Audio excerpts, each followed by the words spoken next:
Greetings and salutations.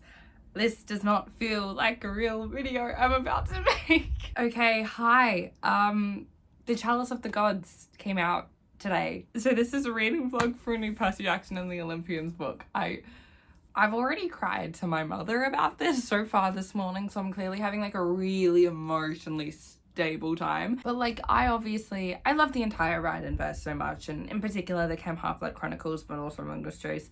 Like, I just love the Ride and Verse. I do, and I feel like so much of the Ride and Verse like raised me and made me who I am in the most wonderful conceivable way. But what really did all of that was Percy Jackson and the Olympians. My favorite series has always been and will always be the first Percy series. Nothing will ever touch Percy Jackson and the Olympians for me. As much as I do love Magnus Chase and I do love Heroes of Olympus, like absolutely nothing is coming close to the first series for me. And to have a new book in that series, in that world for the first time in so long. The last time I read a book for the first time in the Percy Jackson the Olympian series specifically was when I was 11, which was nearly 11 years ago now. I turned 22 in a couple weeks. I'm having like a whole moment about it, and I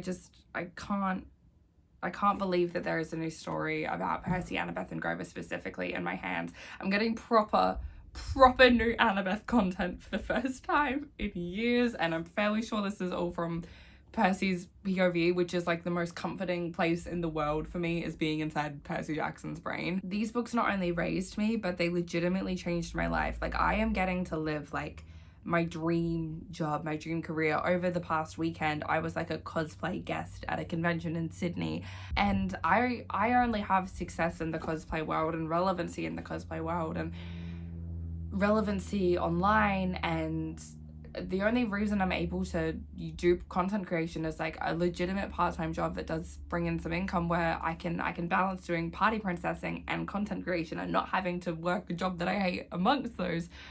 I am only able to do that because of Annabeth, because the internet decided that they liked my Annabeth Chase cosplay one day, and they liked the dumb Percy Jackson content that I made that I really thought would flop. I really thought it was going to be a smaller niche than it was. To have kind of been along this path and have had Percy not only be like the main comfort for me for so much of my childhood and my teen years, but to also be the universe that legitimately changed my life and has been able to give me a job in the creative fields, which was everything that I ever dreamed of. To be able to kind of have that recollection and know that that has happened, and be sitting here and be like, okay, I'm about to re-enter Percy's mind and have a new story in that world, is so crazy, and it hasn't really hit me yet, and I'm so sorry in advance for the amount I'm about to cry. I'm still very exhausted from the past weekend. It was very full on, just like a lot of people pleasing. It was like the best experience of my life, but like, I'm an introvert. I think I'm neurodivergent of some kind, like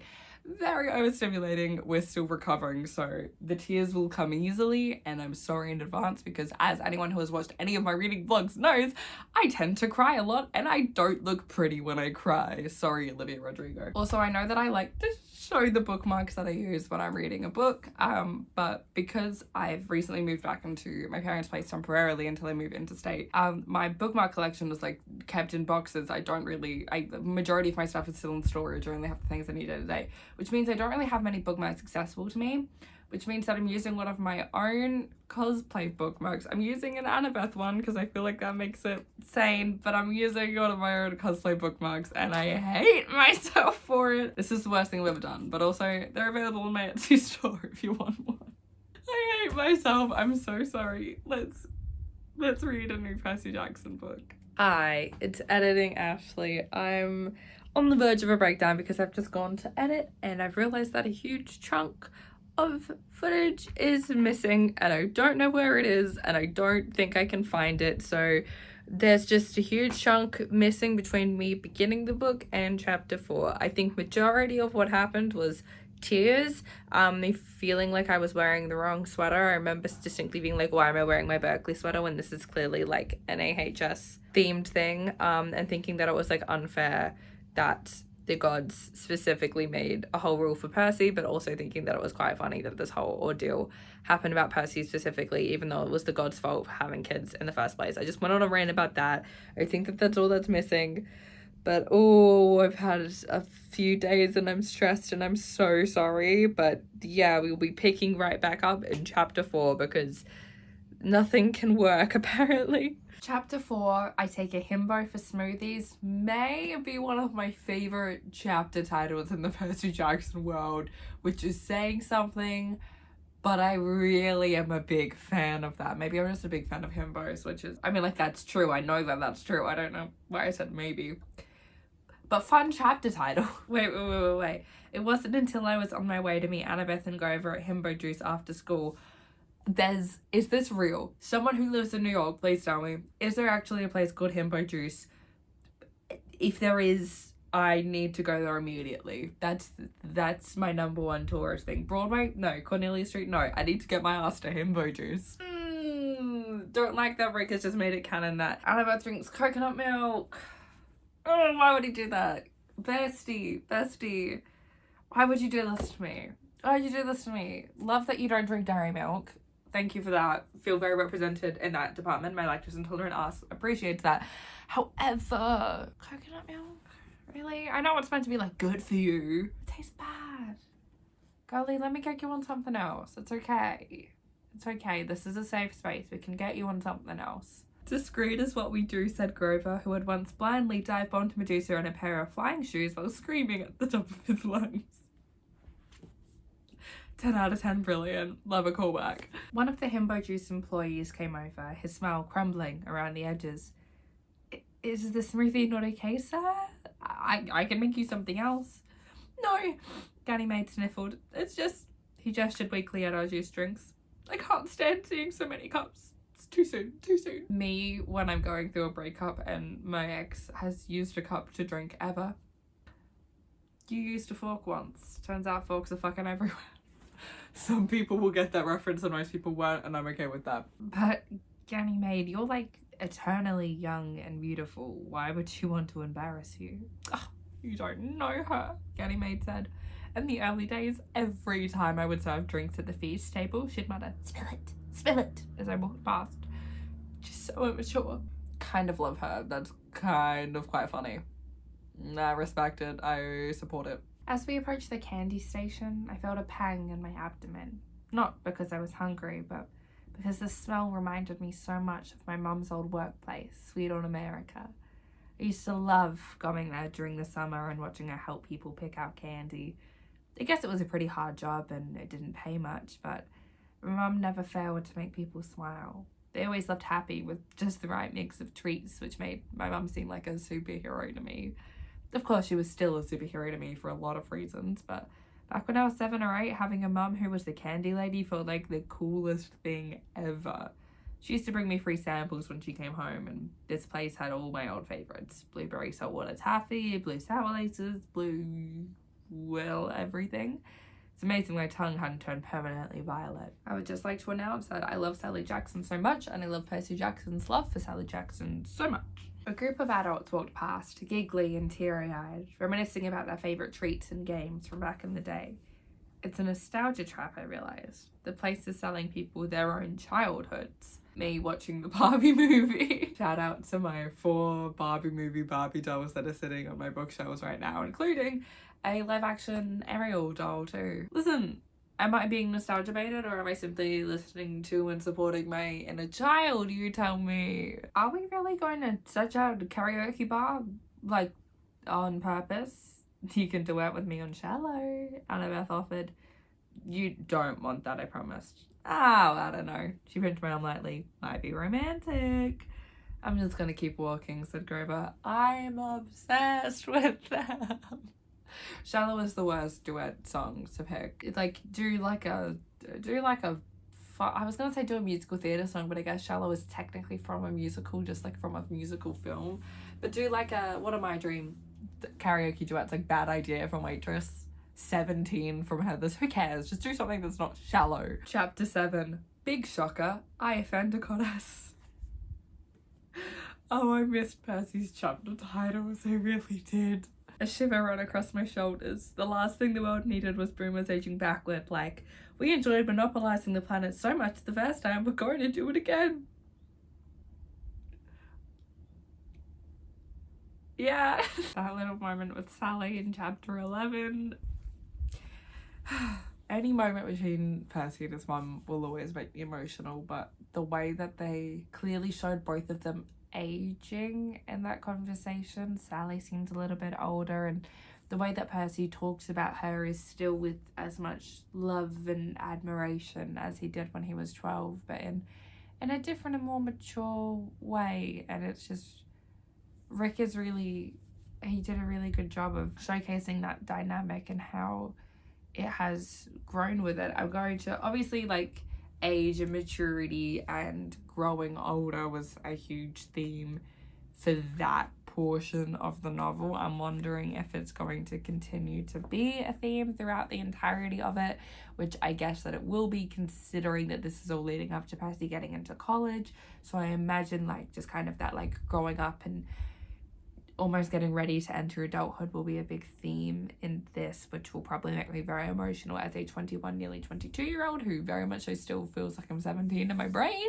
But I kind of hope and suspect that'll be a theme throughout this whole novel, which will not bode well for my emotional stability. Hello, I just had a break from reading to try and work out if I can somehow find a way to afford to go to Sydney to see Wicked as many times as I can, like my birthday weekend. So, you know, really cool. Did that last year, flew to another state to see Frozen the musical. Why not fly to another state to see Courtney Monsma again? Why not do that? I have no one to go with and I hate traveling on my own, so I don't know how I'm gonna logistically. I don't mind like flying on my own, but I hate like checking into hotels and stuff on my own, so I don't know how I'm gonna do this. I'm gonna try and like talk my mother into maybe accompanying me to Sydney, and then I'll just go see the show on my own because that seems fine. But we'll see how I do. I also have literally no money right now, so I don't know what I'm doing. Just felt like I should give you guys an update on that and know that I took a break to do that because the Wicked brain rot, I saw it over the weekend, and the Wicked brain rot is so intense and bad. And yeah, let's fucking go, I guess. Am I an idiot for not knowing what child of Iris we're talking about right now? We're talking about finding a child of Iris who lives locally down in Soho. She's a woman. Am I an idiot for not remembering who this is? Am I stupid? I think I'm stupid. Is this a Trials of Apollo thing, or is, because like, I'll be honest, my Trials of Apollo memory is hazy as hell. But who are we talking about? I've talked a lot about how much I love Annabeth's growth with being comfortable with expressing emotions and expressing like strong attachments and being secure in those attachments, and particularly that progression with her relationship with Percy in particular, but her just like casually throwing out "I love you" before she like ends the Iris message is a great example of that to me. Because like, yeah, in the timeline of these books, it's only been a couple years since they first met each other, really. They've obviously lived 1,000 lifetimes since then, but you know, they're like 17 at this point, and they met when they were 12, and Annabeth's abandonment issues as a 12-year-old was so extreme, and her abandonment issues through majority of that first series were so extreme, and she struggled so much with expressing actual affection and acknowledging people being important to her and acknowledging strong attachments to them. And so for her to just casually be able to throw out, you know, expressions and declarations of love is just so huge. Like, I think with abandonment issues in particular, which obviously Annabeth has an abundance of, which I relate to, like, it's so hard to express those feelings, and that can lead to a lot of issues, but it's just so hard to feel safe enough to actually acknowledge that you love someone or you need someone, and her doing it so casually with Percy is just so huge for her and so inspiring to me. Annabeth Chase continues to inspire me in every single way a person can be inspired, not to accidentally quote Titanic. The way they were introducing imagine if I could speak. The way that we're introducing Blanche both makes me feel like we have met her before and we haven't, and I can't tell which it is. If this is a new character that's just established in the world to them who we haven't met, or maybe if they were like a small character in Heroes of Olympus that I've forgotten, or if they were like a decently featured character at some point in one of the series that I have completely forgotten because my memory is shit. The wonderful thing about having a really bad memory it's like, it's very fun to reread things because you forget everything. I'm a chronic rereader, rewatcher, which is maybe the neurodivergency, but it's also because my memory is fucking garbage, and so I read things and I've forgotten 90% of them, which is also great to justify like buying books and everything rather than just borrowing them from a library, because I will read them again because I will forget them and then read them basically for the first time. There was screaming, there was crying and running in circles, and that was just me. I love this fucking kid. Relax, Annabeth told me. You're grinding your teeth. I'm not, I said, though I totally was. She took my hand. Enjoy the day. Maybe later I'll let you buy me lunch. That doesn't make me feel better, I said, though it totally did. They are the blueprint for everything that I want. Even though I feel terrible when people buy me things, just the flirty energy of that. I'm obsessed with. Percy Jackson is like the #1 Annabeth Chase stan. He is the only person that I will cede that title to. Maybe Piper McLean too, but like the golden trio of Annabeth Chase stans, and I will go to my grave defending this. Me, Piper, Percy. No one else gets our girl like we do. Iris has just become my favorite goddess for simply. And then maybe we could do something together. Binge WandaVision. Of any show she could have picked, she picked WandaVision. Iris, my love, you're my favorite goddess. Now we are besties. It's a herald staff, Percy, like the one Hermes uses. I was in a, not argument, I was having a debate with people in my Discord like yesterday about what exactly the staff on the cover of this was, because we couldn't really work it out depending on the visuals. And I said I thought it was Hermes staff because it looked a bit like there was George and Martha on the top, but everyone else was guessing Hades, and like a lot of different guesses are going on. But I think it's the herald staff. It's Iris's herald staff, like the one Hermes uses, which means that my guess was relatively close, and I feel vindicated about that. I feel so fucking smart. I am never wrong in my life. The daughter of Athena in me jumped out. We love to see it. Listen, I know that Iris wanting the quest to be like cruelty, not the quest, the task to be cruelty free, it's like a little annoying and a bit of an inconvenience, but honestly, like, what a slay. What a slay. We love an economical goddess. I'm biased. I kind of love Iris. But like, yeah, don't harm the monsters that are just going to have a little bath. They may try to harm you, but just deal with that. Find a way around it. Economical queen. She handed me the brochure. At the bottom of a tiny paragraph about dual credit, which I'm pretty sure hadn't been there before, an asterisk led me to an even tinier disclaimer that read, "This applies to Percy Jackson." I kind of love how petty this whole system is. It's so unfair, but it's quite funny. They're just adding rules and saying it only applies to Percy. It's fucked up. I kind of love it. I don't know if this is like a weird thing to say, but I kind of love the like not insane time crunch of this quest. Like, there's obviously a schedule that they have to adhere to. We've just kind of gotten it the 15 days until the next feast schedule.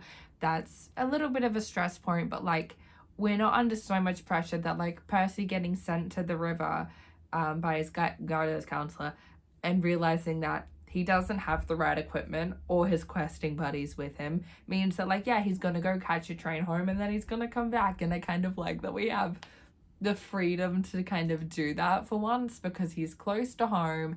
It's not necessarily life or death right now. Like, we're not actively being chased by monsters, and it's not like a 2-day deadline. It's like a 2-week deadline. And so I kind of like that we have the freedom to be a little bit more casual about this questing, which also feels more accurate to like a 17-year-old Percy who saved the world like 1,000 times now and is just so fucking done with all this shit, and he's like, I'm just gonna come back another day. I'm gonna come back better equipped on another day. I just really like that energy, and I feel like we haven't really had that in a Percy book before.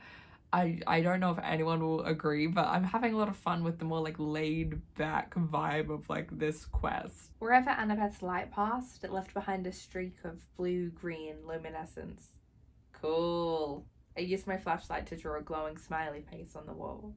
How old are you? Annabeth asked. 8 just last week. That got a smile. I loved making her smile when she was trying not to. It always felt like a victory. It used to be a rare day when Grover volunteered to go first through dangerous territory. I was too impressed to argue. Look at my old friend, taking charge and kicking grass. Sometimes I forgot he wasn't a scared junior state protector anymore, but a scared Cloven Council elder. I guess we'd both grown up a lot. I might just start sobbing. That was really mean. Why would Rick Riordan write that? That's really mean of him. Except there's no way we can make it all the way over there without getting spotted. And if the snakes start chasing us, how fast do you think they can go? Grover shivered. Through this grass? A lot faster than we can. Kind of wish we had Luke's flying shoes, Annabeth said. Grover winced. Too soon. And I will agree. Annabeth Chase, never bring up Luke. Never bring him up around me. You should just forget that man. He does not deserve to live in your memory. 5 years ago, that pair of Kerr shoes had almost dragged Grover into Tartarus. Trauma like that can leave a scar, but what surprised me most was that Annabeth mentioned Luke Castellan, our old friend turned enemy. Since the Battle of Manhattan, she'd almost never said his name. It seems like a bad omen that she was bringing him up now. Interesting that she doesn't really say his name. Probably because she, at this point in time, it's only been like a year since that shit happened somehow. And that's not enough time to work through all of that trauma. Like, Luke Castellan really gave Annabeth Chase so much lifelong trauma, and she has not had the time to even begin working on that in therapy yet. So her not really bringing him up, fair. I'm like halfway through this book already, and I'm like, I don't think we're really going to delve into any of Annabeth's trauma around Luke, but a little mention of it is more than we've really ever had before, so a win. Find someone who loves you the way my girlfriend pushes me off a cliff. Without hesitation, with full confidence in your abilities, with rock-steady belief that your relationship can handle it, and with complete faith that when you come out of the water, assuming you survive, you will totally forgive them for the push. But I suppose if you find someone with enough chutzpah to say bon voyage while they do it.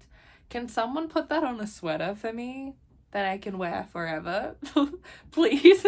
Ellison hadn't seemed to have noticed her yet. I wanted to keep it that way. I also didn't want to die, but at least if I got killed down here, Annabeth would feel really bad about pushing me.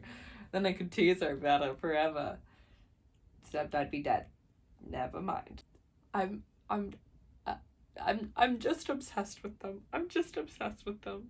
They are the blueprint. They are everything to me. I'm sorry no ship will ever come close. I don't know if this is, again, an unpopular opinion, but it's something that I feel about, like, with both Percy Jackson and Peter Parker, is both tend to have, like, anger issues that aren't really talked about. So to have a moment that explicitly, and Percy's point of view as well, because I feel like he's got so much worse during Heroes of Olympus, and like there are moments in Blood of Olympus where we see this and we're just not in his POV, but these moments where like he is just like overcome by rage, and so to have a moment of Percy experiencing that from his point of view, and to specifically call back to feeling like a scared child and being overwhelmed, and that when the anger becomes overwhelming and his powers kind of like lash out for him, I'm really glad that we got that moment. It's little things like this, little bits and pieces of like trauma and issues that in particular Annabeth and Percy kind of developed through Heroes of Olympus that we never really saw the aftermath of, or see them deal with because they just stopped being main characters after that point, that I am really loving in this book so far, as well as obviously all of the nostalgia, but to actually have some exploration into those things, I'm very grateful for, and I'm very excited that it's present here. I shot to the surface. I shouldn't have worried. On the ledge above, Annabeth sat with her ankles crossed, talking calmly with a very rattled Ellison. The river god leaned against her like a shell-shocked refugee, shivering and completely coated with river silt. His man bun had become unraveled, so his hair now looked like a dying yucca plant. I had no idea, he said, sniffling. There. Annabeth put her arm around his shoulders. It's okay. He can be scary when he gets worked up.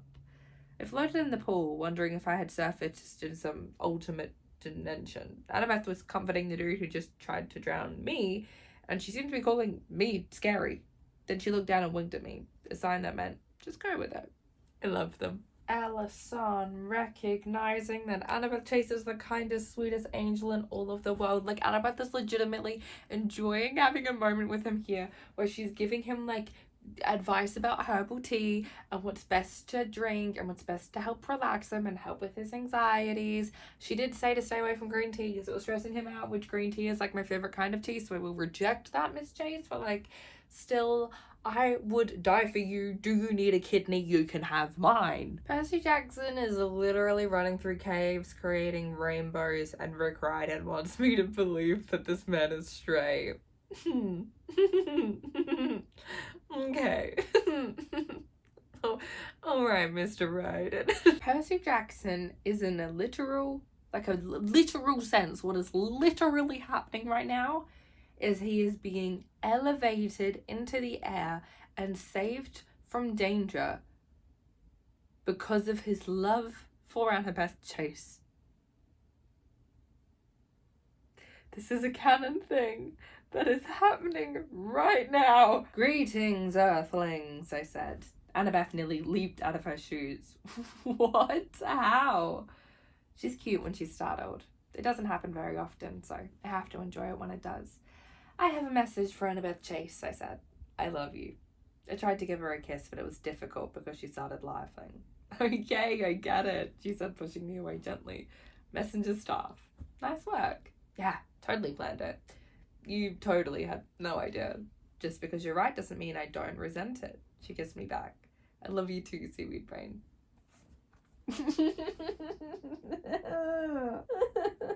Hello again. It is a new day, a new morning, a new time period, and I'm in my AHS swim team jumper today because I learned from my mistakes. Sorry, Annabeth. Sorry, baby girl. Your college no longer matters. We are simply wrapping Percy's high school now. Speaking of that, though, I really do need to get a new Rome University. Maybe before book 2 and I assume 3 come out, I'll have a new Rome University for the reading vlogs to be on brand, because a huge part of this plot is New Rome University, so that's so justifiable. Since taking a break last night because the sun went down and we know how I feel about filming with ring lights, I did notice that the book tour had begun and Rick had officially announced the second book in this little trilogy, I guess, which is like, also it's still Percy Jackson the Olympian, so like the 7th Percy Jackson the Olympian's book. I imagine it will be a trilogy. I've heard rumors of it, based off of the plot of this, which is you need to complete 3 quests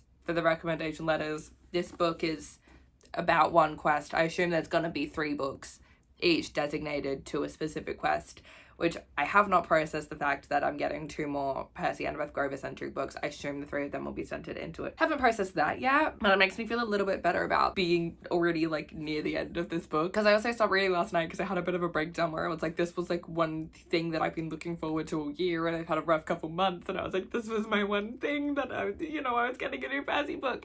And then I was like, oh, it's nearly done. I've nearly finished it. I need to slow the fuck down and savor this. I'm very bad at slowing down and savoring books. I tend to just devour them, which is great for rereads because I forget everything, but like it isn't great for like appreciating something and appreciating it over a period of time. I tend to just consume everything I can immediately and then regret that I haven't spent more time with it later.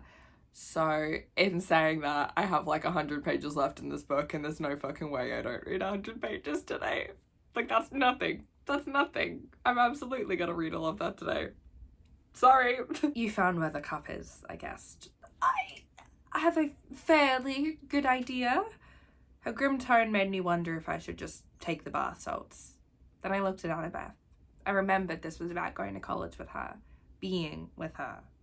That was non-negotiable, no matter how difficult the challenge or how cleansing the sage.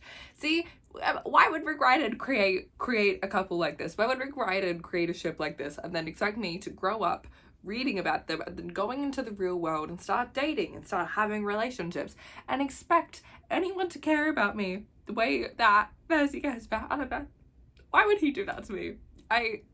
I need to have a conversation with Rick Riordan about why he would set up my expectations to fail in such a way. Why would he do that to me? Because that shit is beautiful. That shit is beautiful. I edged away from the happy golden death juice. That's how I feel about cocktails. I'm such a lightweight that, like, they are kind of death juice for me because I will embarrass myself.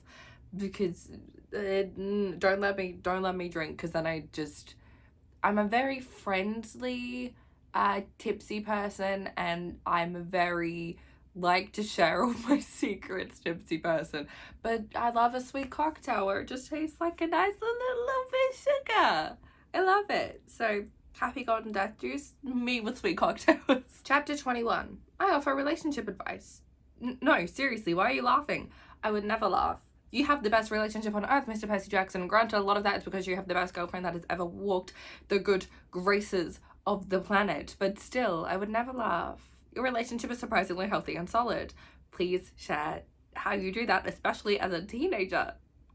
Share. I racked my brain for helpful advice. I remembered something Annabeth had told me months before when I was trying to figure out what I could do to make up for disappearing our entire junior year. Look, man, I told Grover, Juniper will forgive you.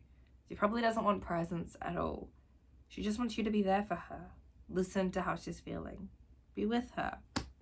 The idea that Percy Jackson was like obsessively trying to make up to Annabeth, like having been gone, and she was like, I don't want anything, I just want to be with you.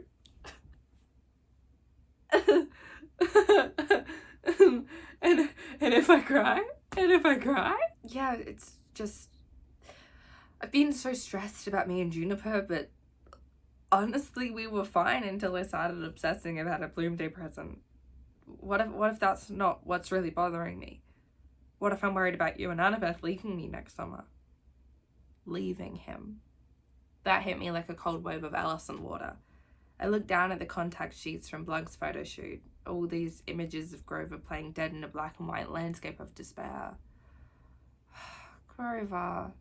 I did give him a hug then.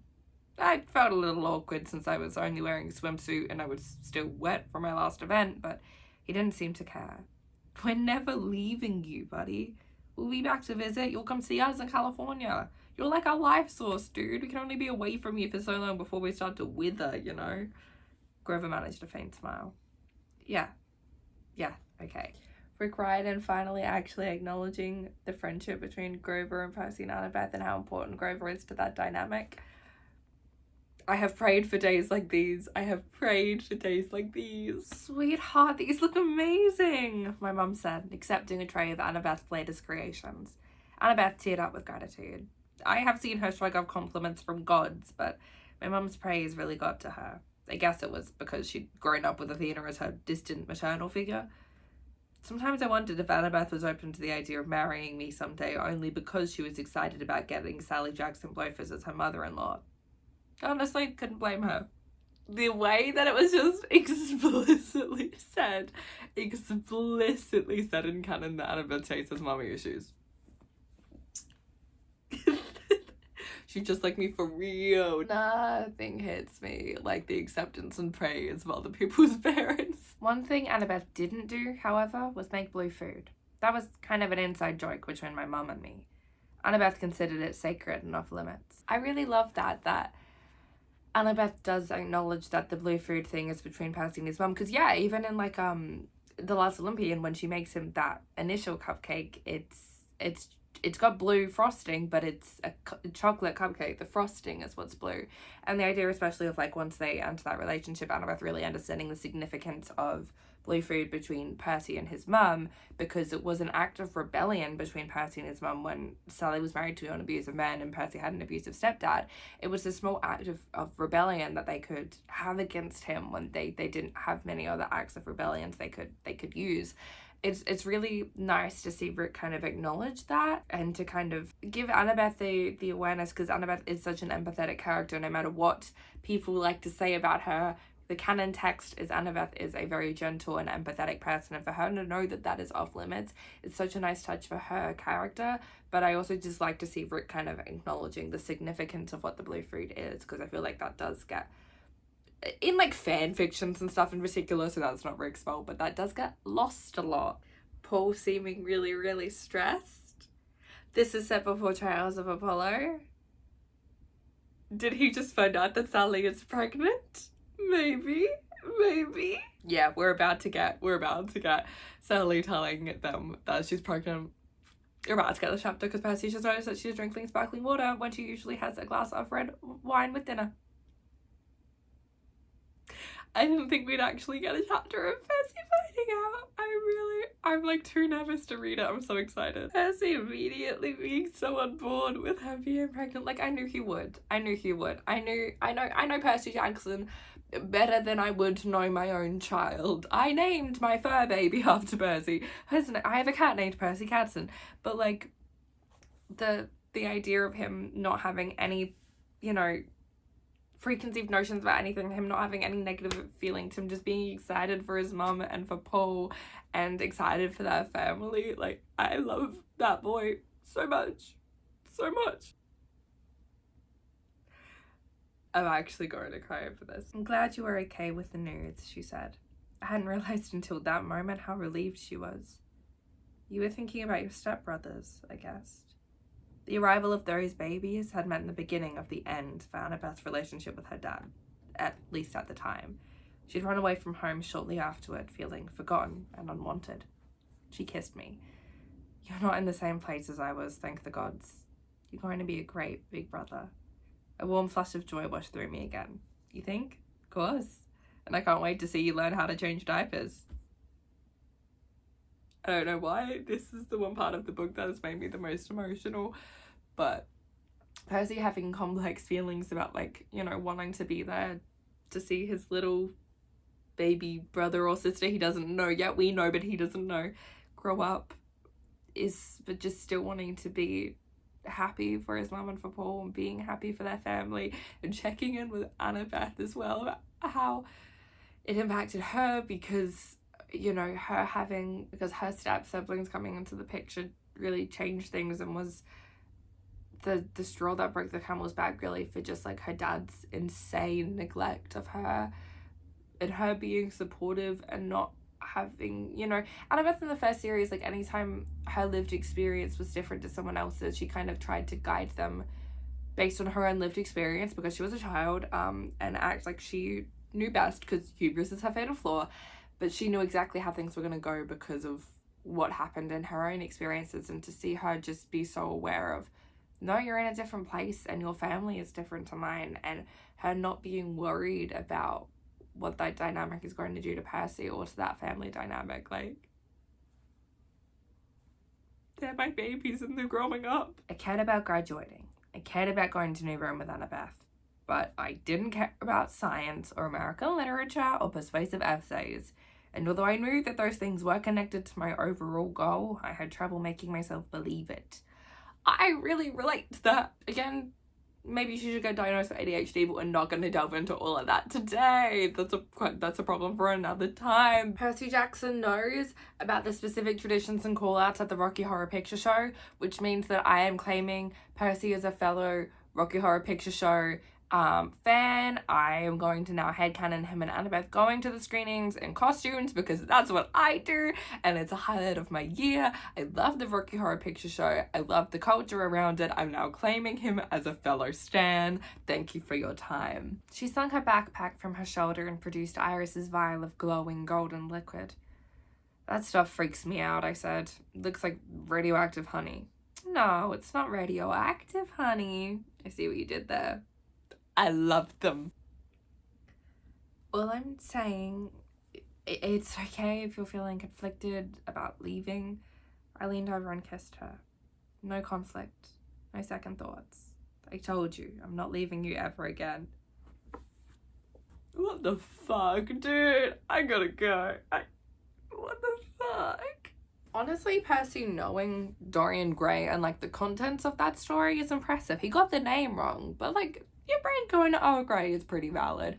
I'm impressed that he knows the story, and I love that he does because it's one of my favourite, like, tales of all time. I yearned for the good old days when I'd had to fight one-on-one with the war god Ares, wailing on me with his massive sword/baseball bat, unleashing giant wild boars to trample me, glaring at me with nuclear eyes. Yes, those were simpler times. What a sentence. I have noticed a lot in this book, which makes complete sense. I think I may have already said this yesterday. If I did, I'll cut this. But, like, there's a lot of callbacks to the Lightning Thief specifically in this novel, which does make a lot of sense because obviously this is a direct continuation of the first series rather than being, like, kind of its whole other entity. It's Percy Jackson and the Olympians, Chalice of the Gods, you know? So it's good to have more callbacks to the first series and, like, slight nods to everything else that's happening with Magnus Chase and Heroes of Olympus and blah, blah, blah, because obviously those are things he's experienced, but this is definitely tying more into that first series, but specifically it's tying and doing a lot of callbacks to the Lightning Thief, which also makes sense because, yeah, this book is being released when it's being released right now, and I think a driving force for actually Rick writing it was the show coming out, and for it being able to promote the show a little bit, get some readers who maybe haven't kept up with the later Write Invest stuff back into it to be excited for the show. And I've seen some people complain about that. I think it's smart and I'm grateful for new content, and I've been having a lot of fun with this book, so I have no problem with it. But, like, I also really enjoy a lot of the callbacks to the Lightning Thief. Like, I think it's intentional because this book is kind of being used a little bit to promote the show, but I just really enjoy having all of them there too. It makes me nostalgic. Sue me. There had to be a trick to beating this dude. Something aside from super strength, which was a ridiculous power only possessed by ridiculous Hercules, who was ridiculous. Slay. I fuck with the Hercules slander. So true, Percy Jackson, the king that you are. My legs trembled. Pressed between Gary and the pole, my rib cage felt like an over-tightened piano frame, ready to snap and implode. I thought about how much pain I was going to cause Annabeth. I'd promised I would never leave her again. When we left this life, I wanted it to be together many years from now when we were old and grey. I don't even have commentary. I'm so I'm a terrible person. I'm a fucking terrible person.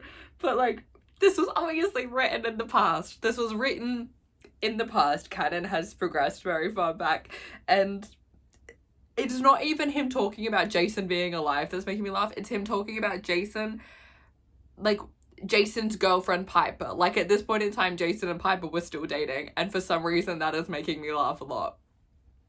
One time when my buddy Jason was in crisis, he had a dream that he was an old man married to his girlfriend Piper. There's lots of bad news. I got some bad news for Jason there on a lot of fronts, but particularly the Piper front is making me laugh a little bit. I'm sorry. Then I said what I was pretty sure would go down in history as the dumbest last words ever.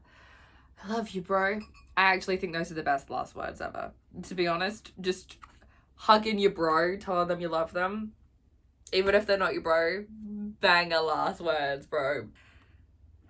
As I said earlier, I knew that, like, aging and growing old would be a continuing theme throughout this book. But there is something about the way that Percy is embracing the idea of old age and that being, like, a privilege and something to fight for, and literally embracing old age in a literal embrace that's hitting me really, really hard. It just is. I obviously am not the most mentally healthy person that's ever lived, and I constantly think about how, like, I still feel like I'm living on borrowed time. That the plan was never to make it past 13 and then never to make it past 14, 15, 16, continuing going, but, like, particularly getting into, like, my 20s was something that I did not think would ever happen for me, and I struggle a little bit because due to that, I, like, had no plans for the future and I'm really winging it. Like, I really didn't put any stock in setting anything up for myself because I just didn't plan to still be around at this point, and I'm not in a great place right now. I think my mental health has dipped a little bit again the past, like, month or so, but there was definitely a minute there where, like, I wanted to live and grow and get older and have a future, and experiencing that feeling for the first time was just so weird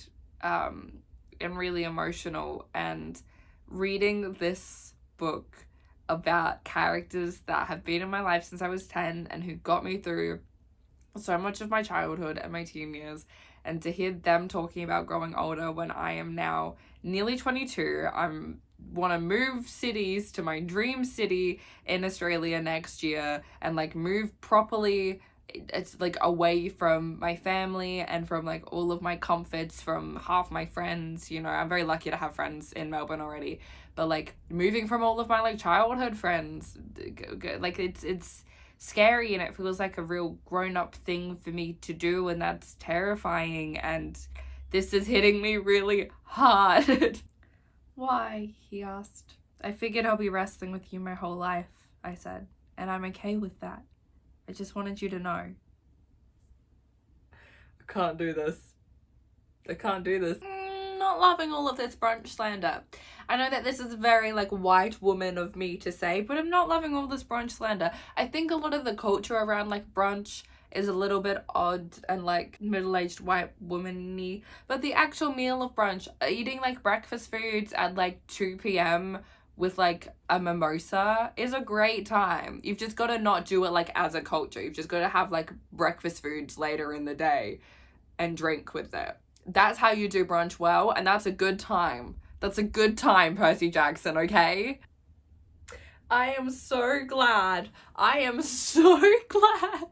that I watched all of Lord of the Rings for the first time like last week. I'm reading Fellowship of the Ring right now. I paused it to read this. But I'm so glad because there's just a major spoiler for Lord of the Rings here. Which is fine. Lord of the Rings, like the books came out a long time ago, and the films also came out. Like Fellowship of the Ring I think is older than I am, so that is fine. I'm not mad about that being a spoiler here, but also the specific moment that it spoils, I'm not gonna say in case anyone watching hasn't read the book and also hasn't seen or read Lord of the Rings and would like to. The specific moment that we're talking about really caught me off guard and was this gut-wrenching moment, and I'm really glad I didn't know was coming. So I'm very glad that I did my little Lord of the Rings marathon before I read this book.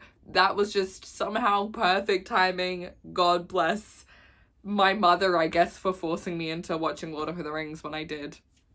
I should wait to just find out if this is true to see if they chat about this, but I'm wondering to myself if Annabeth gets the really uncomfortable sensations when she wears the invisibility cap, or if it's just that the cap kind of notices it's someone else and potentially in particular a son of Poseidon wearing it and is like angry about that and therefore making it really uncomfortable, because I feel like that would be something Athena built in for sure. But it's kind of, Athena sucks generally like as a mother, so it wouldn't surprise me if she built that in anyway for anyone who uses the cap. But I find it easier to believe that she just built in like an inner like anti-Poseidon kid charm into it, especially like, I don't know, she's a god so she could do magic. I feel like it's a potential thing of like, it's fine when Annabeth uses it. When Annabeth and Percy started getting close, she was like, I'm gonna just change some magic in the hat so that if that ever fucking son of Poseidon puts it on, he's gonna suffer.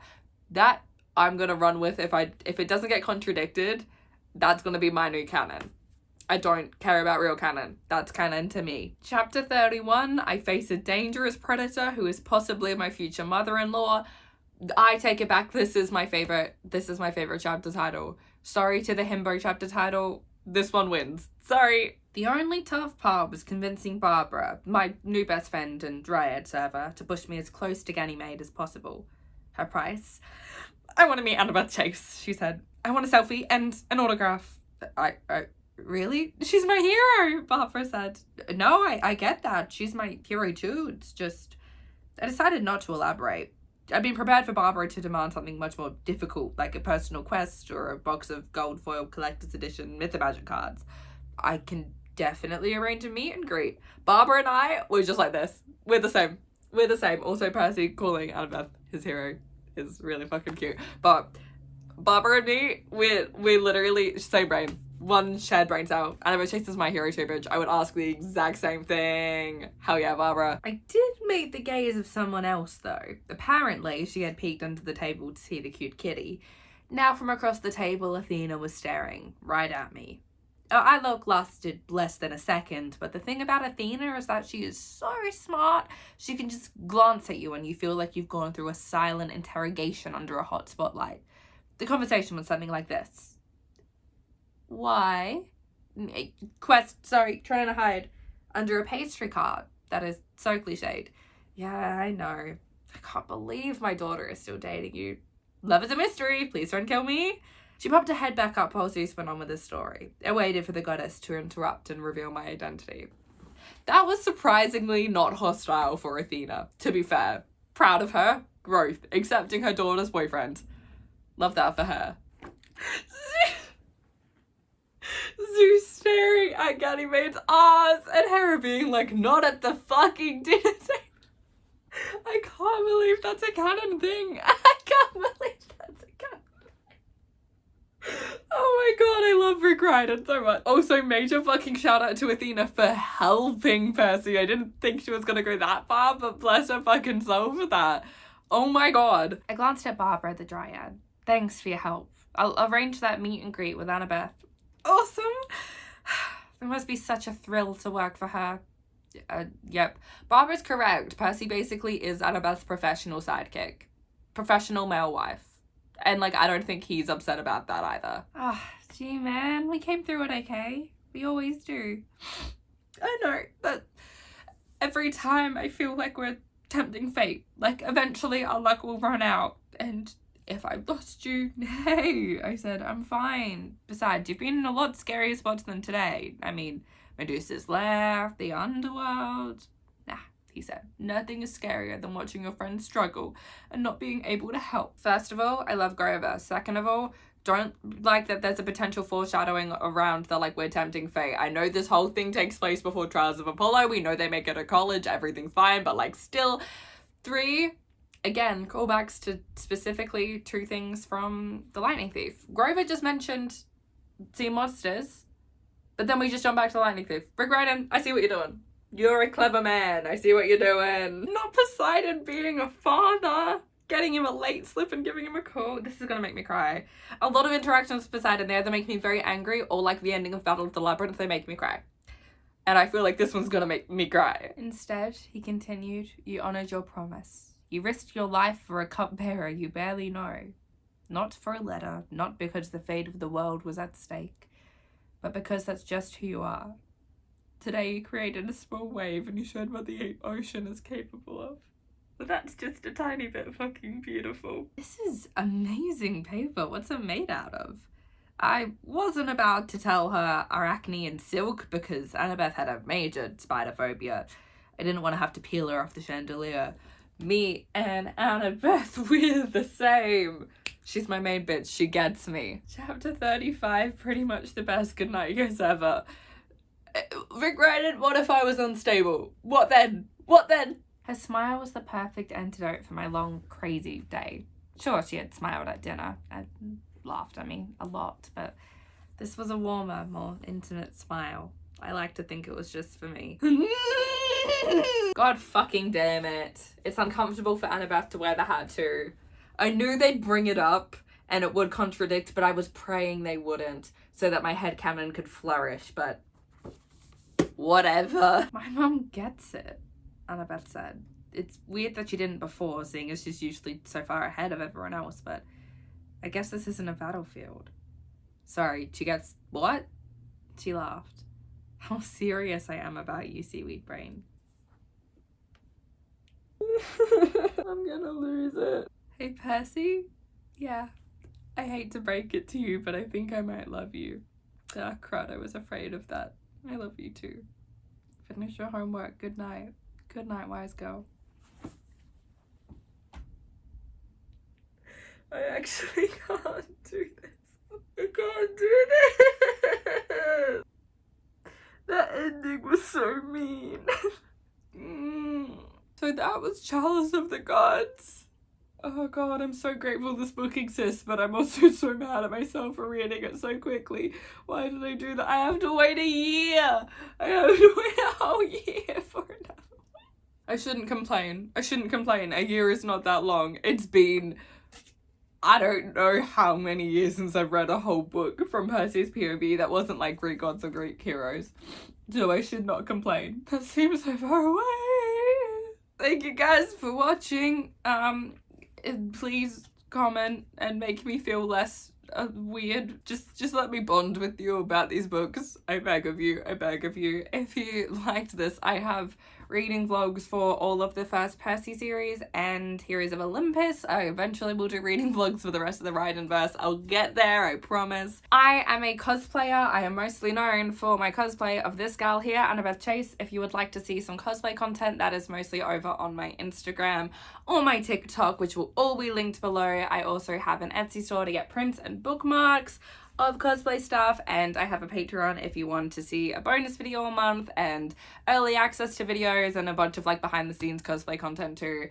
But thank you guys so much for watching and being here with me. Thank you so much to everyone who supports me, and especially thank you so much to everyone who was in my One with the Force tier on Patreon. You guys make content creation a viable, you know, outlet for me to have, and I cannot thank you enough for that. I love you guys so much. I can't believe I won't be able to do another Percy Jackson reading vlog for another year, but it's fine. I love you. Thank you for being here. I will see you very soon. Mwah, I love you.